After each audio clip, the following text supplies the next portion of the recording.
الحمدللہ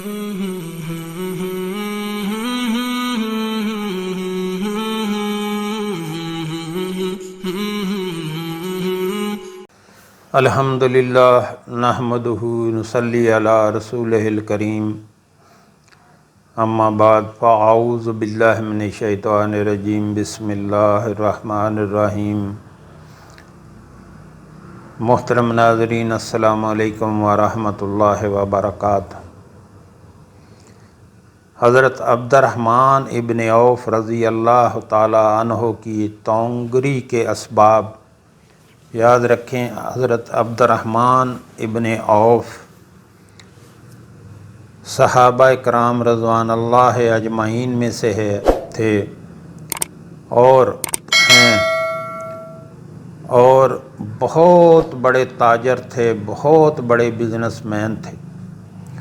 ان کا بزنس بہت زیادہ وسیع تھا، بہت بڑا بزنس تھا ان کا۔ اور وہ بزنس کیسے کرتے تھے، یہ آج کے بزنس مین جو ہیں، جو کاروباری لوگ ہیں، جو تجارت پیشہ لوگ ہیں، ان کو سیکھنا چاہیے عبد الرحمن ابن عوف رضی اللہ تعالی عنہ کی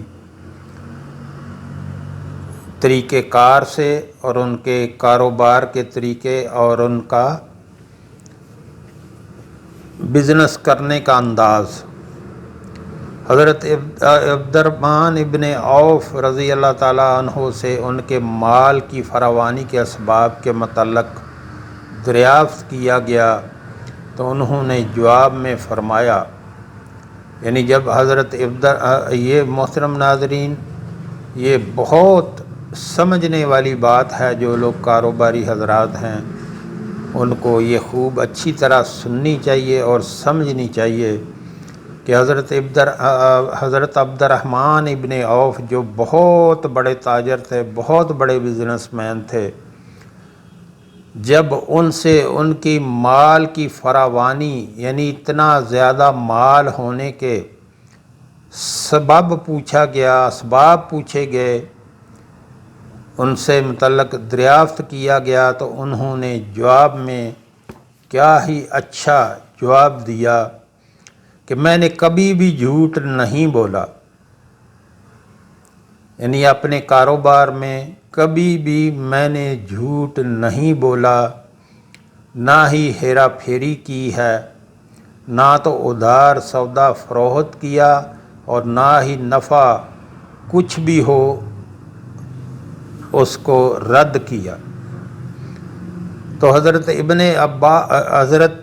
عبد الرحمن ابن عوف رضی اللہ تعالی عنہ کا طریقہ یہ تھا کہ اپنے کاروبار میں کبھی جھوٹ نہیں بولتے تھے، اور نہ ہی کبھی ہیرا پھیری کرتے، اور نہ ادھار سودا خریدتے اور نہ ادھار بیچتے، چاہے اس میں تھوڑا سا نفع ہو، اور نہ ہی اس کو مال کو روک کے رکھتے۔ یعنی مثال کے طور پر اگر کوئی 100 اونٹ غلے کے خریدے ہیں تو ایک اونٹ پہ مثال کے طور پر کوئی 5 یا 10 درہم فائدہ مل رہا ہے، تو اس کو روکتے نہیں تھے کہ میں اس کو قیمت بڑھانے کے لیے اس کو روکے رکھوں، بلکہ اس کو بیچ دیتے تھے۔ یہ ان کا طریقہ کاروبار کا تھا کہ چیز کو بالکل روکتے نہیں تھے۔ جب جو بھی کسٹمر معمولی سا بھی نفع دیتا، فائدہ دیتا، تو آپ رضی اللہ تعالیٰ عنہ اس کو فروخت کر دیتے، مال کو روک کے نہیں رکھتے تھے، اور ہمیشہ نقد پیسے دے کے خریدتے اور نقد میں اس کو بیچ دیتے تھے۔ یعنی جس نفع پر بھی سودا فروخت ہو رہا ہو اسے فروخت کر دیتا ہوں، تھوڑا نفع ملنے کے سبب سودے کو بیچنے سے نہیں روکتا۔ یعنی تھوڑا بھی، یہ ہے عبد الرحمن ابن عوف رضی اللہ تعالیٰ عنہ کا طریقہ کاروبار کرنے کا، اور ان سے بڑا کوئی کاروبار کرنے والا نہیں ہے، ان سے بڑا کوئی تاجر نہیں ہے، عبد الرحمن ابن عوف رضی اللہ تعالیٰ عنہ کو اللہ کا تاجر کہتے ہیں۔ عبد الرحمن ابن عوف نے طریقہ بتا دیا کہ کیسے کاروبار کرنا ہے۔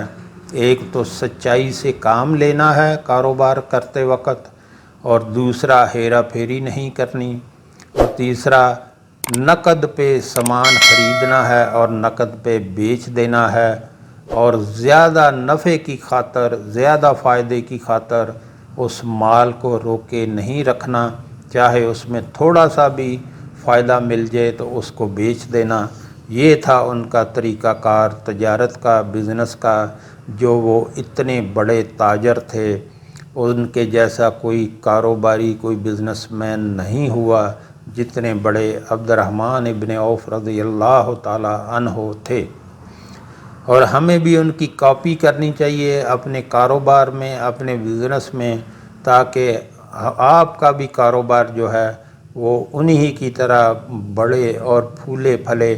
طریقہ کار انہوں نے آپ کو بتا دیا ہے کہ سامان نقد پہ لینا ہے، نقد پہ بھیجنا ہے، اور کاروبار میں جھوٹ نہیں بولنا، ہیرا پھیری نہیں کرنی، اور تھوڑا سا نفع بھی مل رہا ہو تو مال کو روکنا نہیں ہے، بیچ دینا ہے۔ یہ تھا ان کا طریقہ کار۔ محترم ناظرین، آگے بڑھنے سے پہلے یہاں آپ سے ایک عرض کرنا چاہوں گا، گزارش کرنا چاہوں گا۔ ہمارے ہاں دن کے ٹائم میں ایک دسترخوان چلایا جاتا ہے جو کہ فری آف کاسٹ، بلا معاوضہ کوئی بھی اس میں کھانا کھا سکتا ہے۔ ہمارے آقا صلی اللہ علیہ وآلہ وسلم کا فرمان ہے کہ سلام کو عام کرو، یعنی سب کو سلام کرو، کوئی جاننے والا ہو یا نہ جاننے والا ہو، سب کو سلام کرو اور لوگوں کو کھانا کھلاؤ، سلامتی کے ساتھ جنت میں داخل ہو جاؤ گے۔ تو جو ہمارے بہن بھائی ملک میں یا ملک سے باہر، مثلا امریکہ، کینیڈا، برطانیہ، خلیجی ریاستوں میں، یورپی ممالک میں رہتے ہیں، اللہ نے ان کو اپنے فضل سے بہت نوازا ہوا ہے۔ ان سے گزارش کروں گا کہ آپ بھی اس کار خیر میں اپنا حصہ ضرور ڈالیں، تاکہ یہ آپ کے تعاون سے اور اللہ کے کرم سے ہمیشہ چلتا رہنا چاہیے۔ آپ اپنی آسانی کے لیے ایک ترتیب بنا لیں، مہینے کا کوئی 5% یا 10% اپنی سیلری میں سے یا اپنے کاروبار میں سے نکال کر اللہ کے راستے پہ خرچ کیا کریں۔ یقین کریں جو آپ نے اللہ کے راستے پر خرچ کیا، اللہ سبحانہ و تعالیٰ دنیا میں بھی اس کو کئی 100 گنا بڑھا کر واپس کر دیتے ہیں، اور وہ آخرت کا ذخیرہ بن جاتا ہے۔ جو آپ نے دنیا پہ خرچ کیا وہ ضائع ہو گیا، جو اللہ کے راستے پہ خرچ کیا وہ باقی بچ گیا۔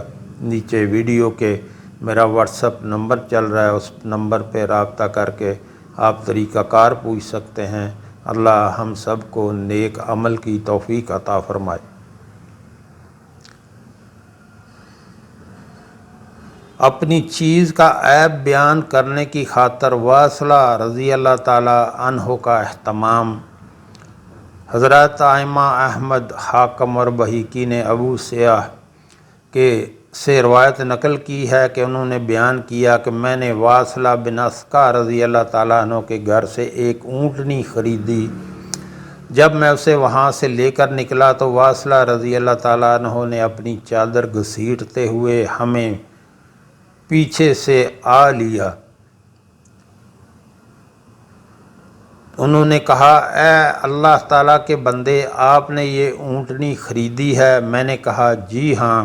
انہوں نے دریافت کیا، کیا آپ کے لیے وہ عیب بیان کیا گیا ہے جو اس میں ہے؟ میں نے کہا کہ اس میں کیا عیب ہے؟ بلا شبہ وہ موٹی تازی، ظاہری طور پر صحت مند ہے۔